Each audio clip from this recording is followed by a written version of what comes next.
Hi guys, तो अब सिर्फ एक हफ्ता बचा है बोर्ड्स के पेपर में और आप बहुत ही जल्दी ये नजारा देखने वाले हो।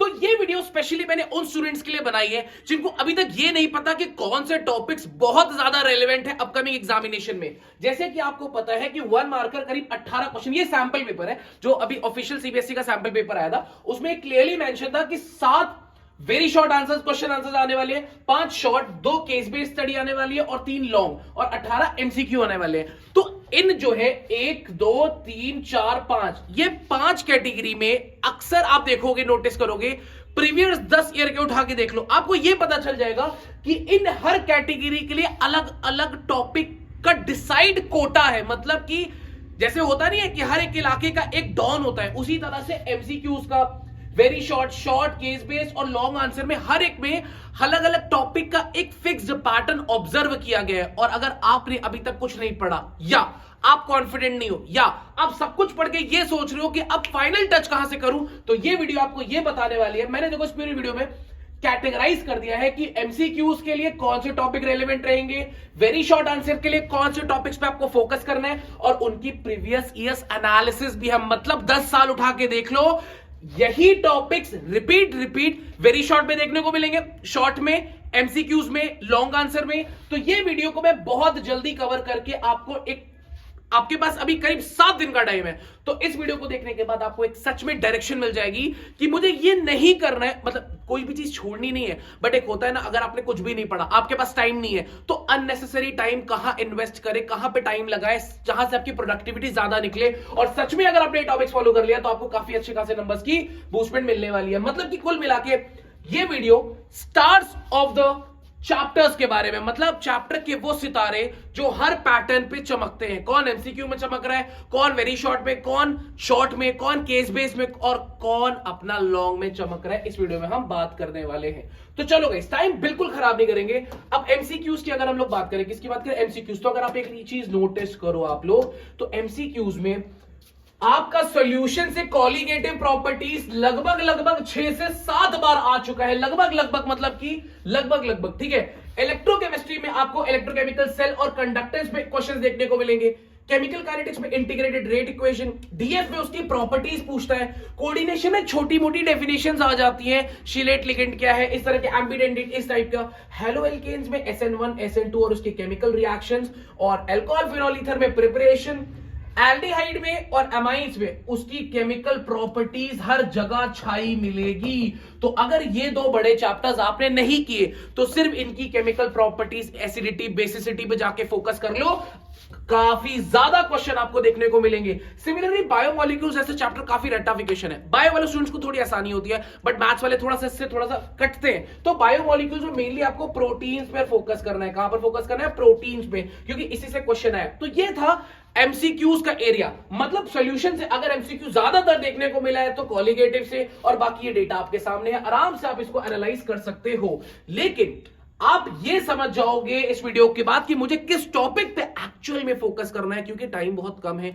भले आप जितना पढ़ लो, एमसीक्यूज में फिर भी थोड़ा सा डर लगता ही है। तो अपने को पता है कि यार इसी टॉपिक में से एमसीक्यू ज्यादा देखे गए हैं तो अपन इधर ज्यादा फोकस करेंगे, बाकी सब थोड़ा थोड़ा अगर पढ़ा हुआ है तो बहुत अच्छी बात है। अगर अभी तक बिल्कुल नहीं पढ़ा तो उसी पर हम फोकस करने वाले हैं। अब वेरी शॉर्ट की बात करें, वेरी शॉर्ट अगर आप देखो तो सीबीएसई के सैंपल पेपर में क्लियरली मेंशन है कि वेरी शॉर्ट जो है करीब 7 आने वाले हैं और उनकी वेटेज 2 मार्क्स की होगी, तो फोकस करना जरूरी है। फिर से बात करें तो सोल्यूशन पे कॉलिगेटिव प्रॉपर्टी तो छाया हुआ है यार।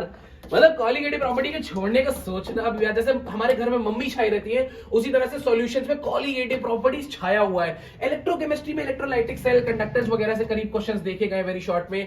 केमिकल काइनेटिक्स में इंटीग्रेटेड छाया हुआ है, डीएफ में प्रॉपर्टी छाई हुई है। अच्छा, कोऑर्डिनेशन में आइसोमेरिज्म से क्वेश्चन काफी ज्यादा देखे गए हैं वेरी शॉर्ट में। उसी तरह से हेलो एल्केन्स में केमिकल और SN1 SN2 अपनी तरह से छाए हुए हैं। मैंने आपको क्या बोला था कि कार्बोक्सिलिक और एल्डिहाइड अमाइड्स में केमिकल प्रॉपर्टीज छाई मिलेंगी। उसी तरह से अल्कोहल में भी उसकी प्रिपरेशन जो है, जो अल्कोहल की प्रिपरेशन में काफी ज्यादा, फिनॉल की प्रिपरेशन काफी देखने को मिलता है। और बायोमोलिक्यूल्स में कार्बोहाइड्रेट्स पे से फोकस कर लेना।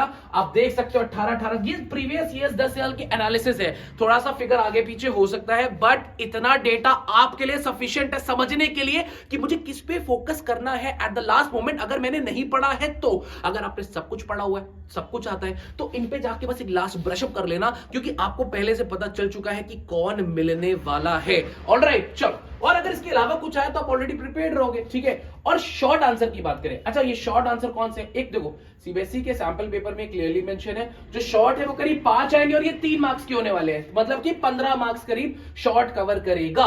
तो यहां पे आप ध्यान से देखना, कॉलिगेटिव प्रॉपर्टीज तो एकदम हमारी मम्मी की तरह छाया हुआ है यार, मतलब छाया हुआ है कॉलिगेटिव प्रॉपर्टीज। अब आप समझ लो, जिसमें आपका osmotic pressure, relative lowering of vapour pressure, depression in freezing point, elevation in boiling point, ये सारे आर्टिकल्स आपको, relative lowering of vapour pressure, ये सारे आर्टिकल्स आपको अच्छे से पढ़ के जाने हैं, देख सकते हो। और इलेक्ट्रोकेमिस्ट्री में नर्स इक्वेशन और गिब्स फ्री एनर्जी से काफी ज्यादा क्वेश्चन आता है, यहां पर आप देख सकते हो, यहां पर आपको 3 मार्क्स के क्वेश्चन। अच्छा एक बात और बता दूं, जो केस बेस्ड क्वेश्चन है ना, उसमें से भी एक गिब्स और यही सब नर्स इक्वेशन आता है जो 4 मार्क्स का आता है। तो कुल मिला के ना ये जो पोर्शन है ना, ये आपका वेटेज वाला पोर्शन है, 4 मार्क्स 3 मार्क्स, ठीक है। तो ये भारी पोर्शन है। इसमें अगर आप कोऑर्डिनेशन पे ध्यान दो तो CFT, valence bond theory, DF में तो प्रॉपर्टीज छाई हुई है, केमिकल काइनेटिक्स में थोड़ा एरहेनेस और उसके फैक्टर्स इंटीग्रेटेड तो आपने पीछे भी देख लिया, तो वो सेम ही सेम है।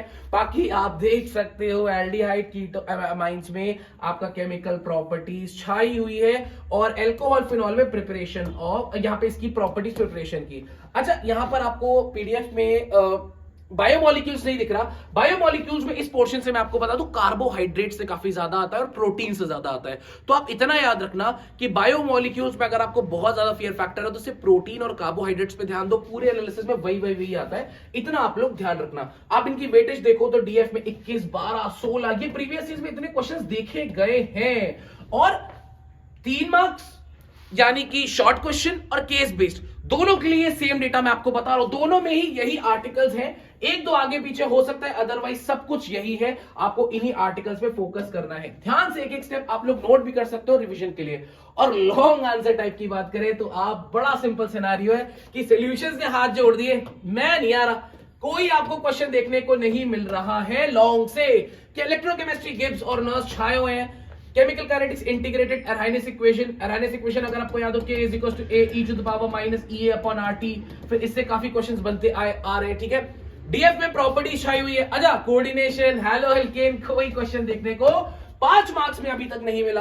अल्कोहल में प्रिपरेशन, अच्छा 5 मार्क्स से अगर एल्डिहाइड कीटोन से आता है तो वो कार्बोक्सिलिक एसिड आता है, तो वो ध्यान दे लेना। और एमाइंस में अपना डाइजोलियम सॉल्ट, और फिर से हमारा बायोमोलिक्यूल छुप गया तो मैं आपको बता दूंगा छुपा प्रोटीन और कार्बोहाइड्रेट्स ही होगा, क्योंकि वही हर साल रिपीट होता है। तो आई होप इस वीडियो से आपको एक आइडिया लग गया कि हमें कैसे चीजों की तैयारी करनी है। ज्यादा पैनिक नहीं लेने का, आपको बस अपनी चीजों को कैटेगराइज करना है, बड़े सिंपल वे में चीजों को सोचना है, और आपको वरी 1% नहीं करना। मेक श्योर करो कि इन आर्टिकल्स पे अपनी कमांड ले आओ, पढ़ रखा है तो दोबारा रिवाइज कर लो, आपके 65 प्लस, और कुछ तो फुल भी स्कोर करते हैं। तो गाइस एंड में यही बोलूंगा कि सारे ये जितने आर्टिकल्स मैंने दिखाए ना, इसको नोट डाउन करके टिक लगा लेना, एक शीट एक पेज पे लिख लो, ठीक है। आज अभी आपके पास करीब 1 हफ्ते का टाइम है, तो जितने जितने आर्टिकल्स होते हैं टिक टिक टिक टिक लगाते जाओ, ताकि आपको ये समझ में आए कि मैंने क्या टास्क कर लिया, और होने के बाद आपका कॉन्फिडेंस नेक्स्ट लेवल का होगा।